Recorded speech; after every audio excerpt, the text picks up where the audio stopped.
So just out here again on the 790 Adventure. Had quite had a bike like this that makes me feel as confident as this one does. And like, yeah, might have spoke a little bit too soon.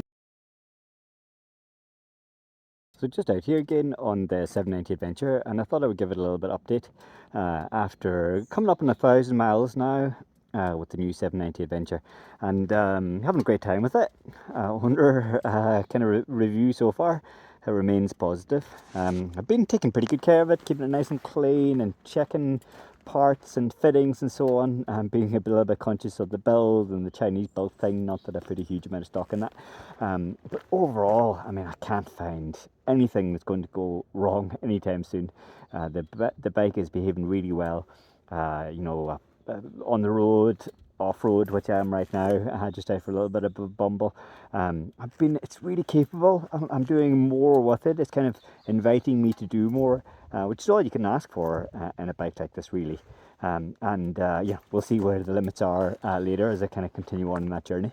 But so far, this bike has been, yeah, great.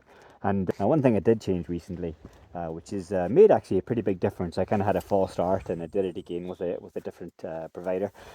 But I did put a one finger clutch on here. I don't know if you can see it properly, but just a slightly longer arm on the bottom, which was a recommended modification for the old 790. But I decided to have a go in this. I know they've modified the clutch plates to be a little bit more kind of free and more reliable. It's still quite a stiff pull to stock, so yeah, again I changed it to the one finger. And it is, yeah, worthwhile modification, a relatively small one.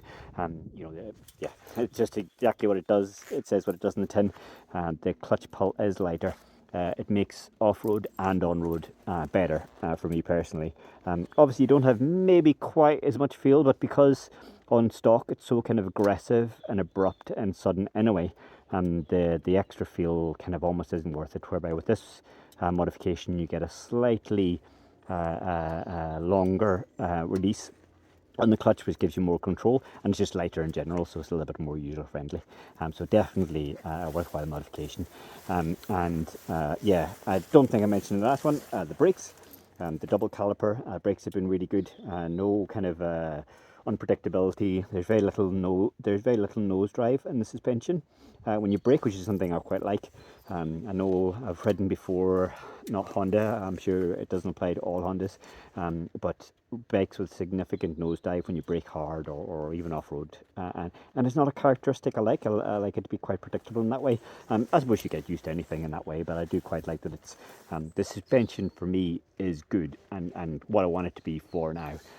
I know I saw recently a review of a longer term own of the 890, which obviously is very similar to this bike, and they switched out the suspension for something more purposeful, and they spent $2,000 in this specific case to upgrade it, because the suspension wasn't good enough from stock for them in their specific use case, which is riding harder off-road and so on. I'm not feeling those limitations as a normal rider, I would say, or kind of an amateur rider. I don't quite know where those limits are. So far, so good. I don't have a huge amount of frame reference for similar bikes, and that's one of those things. Maybe you get used to something else and you want the same for the next bike that you own. But yeah, as stock, keeping it as stock, which is where this value is, I think it's a great package. In my last video, I noted riding at night and the light setup. Unfortunately, the video was aimed a little bit low on the camera, which didn't do a very good job of telling that story, but ultimately the lights are very good. Again, on-road, off-road, highway, off-road like this at night or evening. It's been really capable lights, which is a small thing but kind of important because it's one of those things that you have to live with. You can probably see here I've changed the stock guards, which I mentioned again in one of my videos, and that's been fine. I mean, it's a little bit cramped. Maybe I could have done maybe with stock for longer or chosen something else other than these specific service guards. But yeah, feels a little bit more burly and purposeful than stock. And if I did take it down, I feel like they would survive at least a few hits, which is good. Yeah, so far so good. I'm going to do another on-road kind of set a video soon, just to give a more extensive version of that feedback, and also hopefully some kind of fun rides to watch. But I just wanted to give a quick update where I'm at.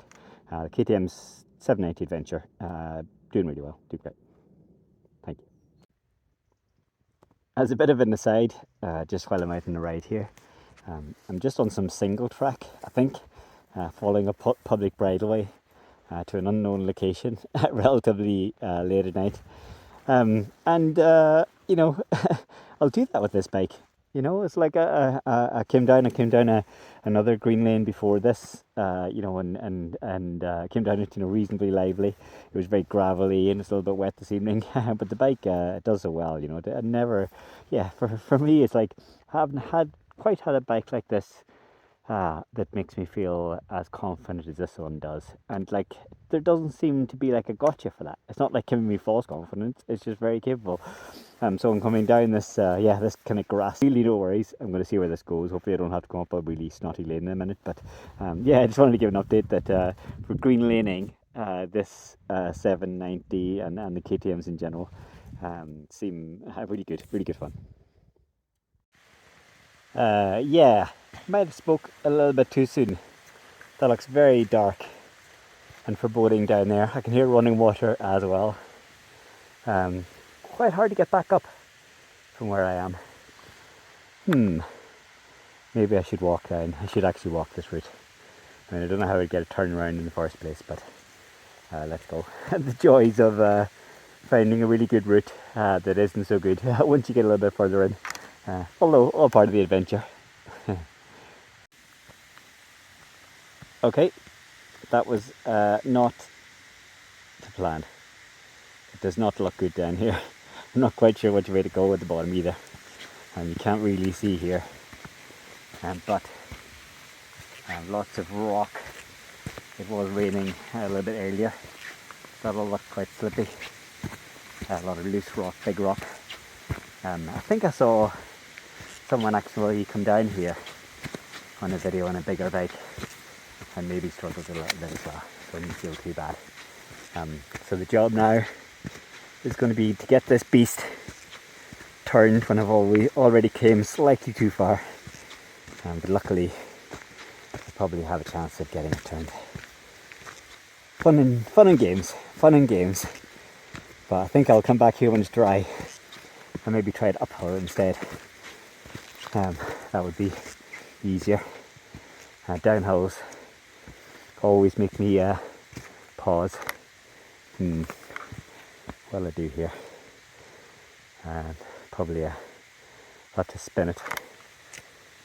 Oh yeah, it's going to be hard not to drop it. First drop on the way. I don't have my video camera with me, unfortunately, whether you want to see this or not. But I'll, if this video gets posted, I've made it. Thanks all. So, another update. It's getting darker. I've got it a little bit further and to centre. I think the next job, pivot turn on the peg. Try to get it spun, haven't dropped it yet. If I can get it faced the right way, I can probably walk it up this little difficult section and right. People could be saying, you know, have a lighter bike. Sure. I mean, I don't think I would trade it for this specific moment, which doesn't come up too often. But yeah, if I did have a lighter bike, maybe this would be a little bit easier. I probably should have abandoned this game a little bit earlier. But here I am. I'm going to get out. No worries.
that was interesting.